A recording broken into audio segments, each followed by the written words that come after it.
On a vu les différentes possibilités que Amazon propose pour faire de la persistance des données avec le bloc EBS et aussi de faire un partage d'un espace de stockage, un partage des ressources par plusieurs instances ECD.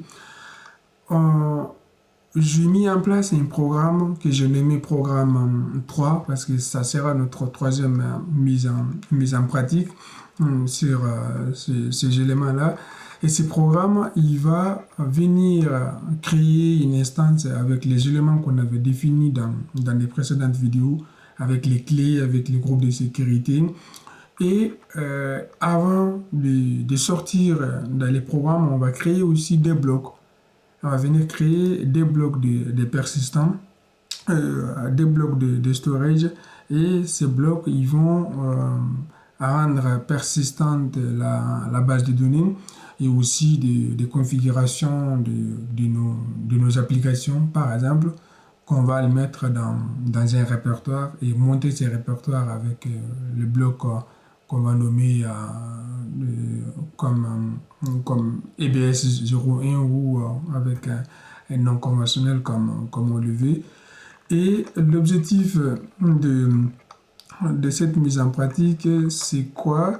C'est de rendre persistant les données qu'on aura éventuellement besoin pour, pour faire pour faire un remplacement de CD ou de faire derrière ou de faire des snapshots derrière ces blocs et de les stocker, de pouvoir revenir en arrière en cas de problème ou de maintenir de sauvegarde et de répliquer aussi de la data dans d'autres zones via des snapshots. Ensuite, on passe par un S3 par exemple, de faire sortir dans cette contrainte des AZ scope, c'est-à-dire l'instance ECD et les EBS, les blocs de storage, doivent être restés dans la même zone de disponibilité. Et cette contrainte peut être euh, euh, enlevée pour faire pousser de la donnée dans notre environnement. Donc avec d'autres techniques comme on vient de le dire, de faire des snapshots de blocs et ensuite de trouver un moyen de pousser ces blocs-là dans notre environnement et de recréer ces volumes avec leur état dans les snapshots et derrière de reproduire notre même environnement qu'on avait dans notre zone de disponibilité AZ01 par exemple. Donc, sans tarder, je vais prendre les programmes, mais j'ai eu quand même un petit problème, un petit souci. Je pense que soit j'ai saturé mon compte ou vu que je fais beaucoup de tests, peut-être il y a des mesures de sécurité qui considèrent que je fais des spams et qui ont essayé de rendre les instances inaccessibles. Mais j'ai pris quand même un temps avant de relancer la vidéo et j'ai supprimé les instances. J'espère que pendant notre test, on ne va pas rencontrer des soucis. On va parcourir d'abord les programmes en question. C'est les prog 03.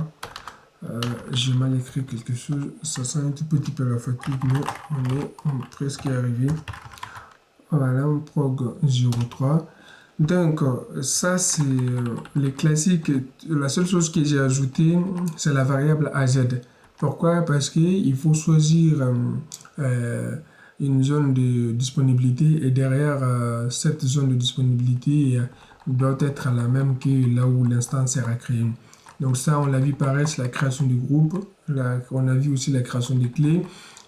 Et là, maintenant, je vais venir créer un bloc dans la zone de disponibilité qu'on a en haut, c'est-à-dire AZ, toujours en Irlande. Et aussi, je choisis la taille. Bon, c'est quand même un peu gros pour un test. En plus, ça, c'est les types. Les types, comme on a vu, pour le type d'instance, il y a aussi des types, pour les EBS. Ensuite, je vais faire pareil pour créer, comme on avait dit, deux volumes, l'un la persistance de la base de données et l'autre pour la persistance des configurations. Comme spécification, ça c'est des tags, c'est les noms laissant, on va venir prendre, c'est comme si c'est un nommage qu'on va faire ici via l'API dans ces formats-là. Lors du lancement de l'instance, j'ai commenté cette partie-là parce que je pensais que les problèmes de blocage venaient de là. Mais en fait, dans notre volume V1, notre premier volume, je dis, bon, tu fais un montage directement qui est notre volume V1, il sera directement mappé à notre route, c'est-à-dire à notre système de fichiers route, sera dans l'instance. Et ça, je pensais que les problèmes ils venaient de là. Mais je l'ai commenté, j'ai refait encore d'autres tests. Je vis que l'instance n'était pas toujours disponible. Je me suis dit que ouais, c'est un problème qui vient de ces Amazon. Mais heureusement, cela ne va pas nous empêcher de faire notre test, de ces mises en pratique. Ça, c'est la classique qu'on avait. Je commentais cette ligne de création d'adresse IP élastique. Donc, on n'en a plus besoin. C'était un test qu'on a fait. Et aussi, à chaque exécution, il me faisait des créations de nouvelles parce que je ne l'ai pas protégé via des tests. Donc, pour la protéger, ouais, effectivement, ça va augmenter un tout petit peu la complexité du programme qui peut aussi prendre du temps en plus. On vient de faire le tour du programme. Il n'y a rien de spécial par rapport à ce qu'on a eu précédemment. Donc, c'est à peu près la même chose. Donc, je vais exécuter notre programme. 03, donc ça sera notre troisième programme. Ensuite, une fois que l'exécution est terminée, on va partir sur notre... ouais, bon, les groupes, ils existaient déjà, les groupes de sécurité, parce qu'une fois qu'il est créé, il ne crée plus, parce que un groupe peut être... les mêmes groupes peuvent être affectés à différentes instances ECD. Donc, c'est pas comme les cas des adresses IP. Bon, ça, c'est les informations qui me retournent après la création de l'instance. Il a terminé. Je pense que j'aurais dû supprimer la clé aussi, non? Si je ne l'ai pas supprimé, ouais, 15 heures. Bon, c'est comme si il a recréé. C'est normal parce que dans la clé, j'ai fait une seule redirection. Donc, c'est normal qu'il va venir écraser les contenus des fichiers et de mettre des nouvelles informations. Donc, à partir de ce moment-là, je vais aller sur mon tableau de bord. D'abord, on va voir les résultats de ce qu'on vient de faire. On vient de créer, comme d'hab, une instance SCD qui est encore en phase d'initialisation, mais on a d'autres éléments supplémentaires. C'est-à-dire, si on vient dans l'onglet bloc volume, je ne sais pas si vous voyez bien, donc les deux volumes qu'on a créés, ils se présentent comme ça. Ça, c'est le volume qu'on a créé pour mettre la data de la base. Et ça, c'est l'autre volume qu'on a créé pour mettre les configs, que je n'ai pas modifié les noms. Maintenant, c'est quoi ce volume qui est au milieu? En fait, c'est les volumes éphémères qui est créé avec notre instance, mais qui sera détruite une fois que l'instance est culée. Donc, si on ne fait rien, toute la data sera stockée ici. Et une fois qu'on se débarrasse de l'instance, donc cet espace de stockage va disparaître aussi avec notre volume. Comment j'ai compris ça? Je l'ai exploré, j'ai cliqué sur là-dessus, j'ai vu qu'effectivement il est rattaché à mon instance. Et à chaque fois que je passais ici, ça me donnait l'une de mes instances que j'ai créées. Après, j'ai approfondi mes recherches pour comprendre qu'effectivement, c'est quelque chose qui va disparaître après. Donc, je peux rattacher ces volumes, on l'a créé, mais on l'a rattaché à rien, parce que si tu vois ressources rattachées, il y a rien. Mais on a de la chance parce que là où on l'a créé exactement, c'est à ce niveau-là qu'on a notre instance qui est créée. Si je viens au niveau de l'instance, je vais d'abord essayer qu'on peut y aller via l'interface. C'est quelque chose qui ne marchait pas. Donc je me suis dit c'est AWS qui a des règles de sécurité qui m'ont bloqué. Mais on va quand même réessayer notre sens. Donc essayer, user, et j'ai fait un paste. Ouais, donc c'est toujours pareil. Donc je sais pas pourquoi ils m'ont bloqué. Peut-être que j'ai atteint une limite que je devrais pas faire. Mais voilà, mais on va pouvoir continuer avec nos tests ici, heureusement, parce que on va.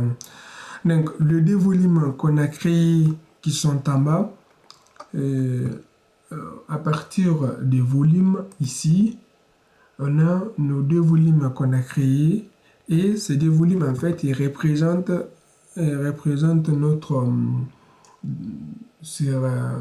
notre petite archi, ils représentent ces deux blocs là. Mais par contre, les liaisons qu'on a entre notre instance et CD et nos deux volumes, c'est pas une liaison qui est totalement établie. Et pour ce faire, il y a des manières. Et moi, je l'ai fait une fois en ligne de commande. Donc, si je fais grep pour faire la liaison, je pense que c'est EBS. Bon, il ne doit pas être loin. Je vais faire une history et je récupère juste les 50 derniers. Je ne dois pas avoir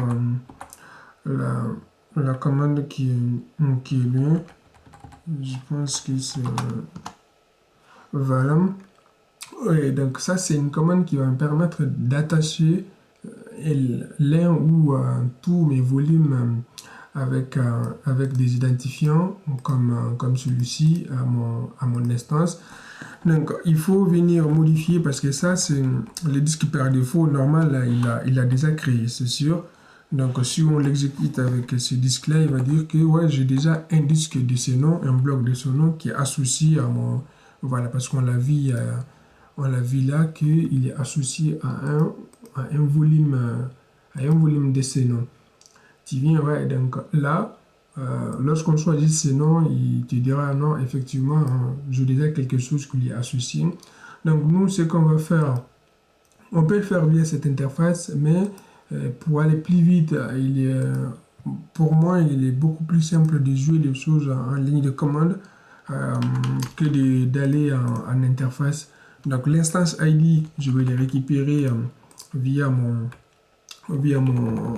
interface, comme je viens de le faire pour volume ID. Donc on va mettre notre identifiant des volumes. Ensuite, il ne faut pas jouer avec l'ID de l'ancienne instance qu'on a supprimé, donc qui n'existe plus. Donc il faut venir récupérer notre identifiant de la nouvelle instance qu'on a ici. Donc on le copie.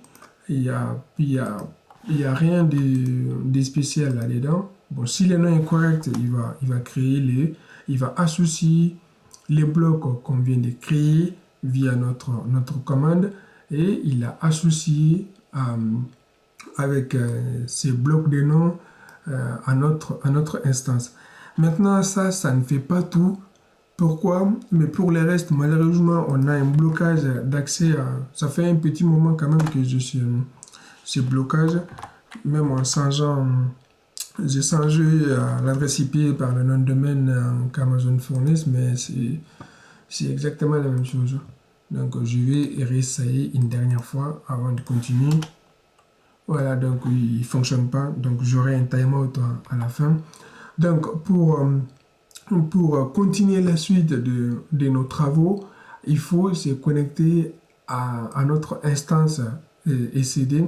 Dès qu'on se connecte, ça nous donne une ancienne image à nous qui est le fait qu'on veut faire un montage entre un répertoire et une partition comme si on est sur une VM normale, on est sur une machine Debian normale, c'est de, de créer d'abord un système de fichiers du type ext4 sur notre device qu'on a ici, et ensuite on va venir faire un montage entre les répertoires qui sera stocké la base, c'est-à-dire varlib, PostgreSQL, s'inexistant, on va le créer, et on va faire, il faut s'assurer que le dossier est vide, sinon et les données qui sont là-dedans, ils seront sur une partie du disque volatile qu'on a vu, et donc et on va faire le montage entre les deux avec les bons droits, et c'est tout. Une fois que notre base de données est installée, donc il sera déployé directement sur ces blocs-là. C'est la même opération qui sera faite pour notre deuxième bloc, où on va stocker nos configurations de nos applications. Une fois que notre SCD, dans ces cas-là, disparaît, on n'a absolument rien à se craindre, parce qu'on a la data qui est disponible dans les blocs. Il y a une option que j'aimerais souligner. Je vis passer lorsque j'ai demandé à ChatGPT, à l'IA, de me fournir la template des bases que je vais adapter au fur et à mesure de mon programme. Il m'a fait quelque chose de spécial parce qu'il a positionné une variable en fausse. Après, j'ai vérifié un peu pourquoi cette variable est fausse. Effectivement, c'est de le dire, il faut garder le disque, il faut garder les blocs une fois que tu supprimes l'instance. Donc, c'est prog 103 AWS. C'est cette directive de blocs que j'ai commenté d'ailleurs, mais voilà, donc delete on termination, donc c'est false. Donc pour notre volume volatile qu'on a ici, cette variable est positionnée à true. Donc j'espère que ces éléments vont te permettre de créer des blocs et d'associer les montages. Malheureusement, nous on est bloqué avec cette histoire, et je sais pas ça vient d'où la source. J'ai revérifié mes configurations pour m'assurer qu'il y a rien qui est bizarre et qui me bloque la session. Mais si tu vois que tu as reçu l'erreur et que tu as une solution à nous proposer, n'hésite pas à nous les partager en commentaire. Et je te dis à très bientôt pour d'autres types de ces vidéos sur des thèmes beaucoup plus techniques, mais qui nous permettra de progresser ensemble.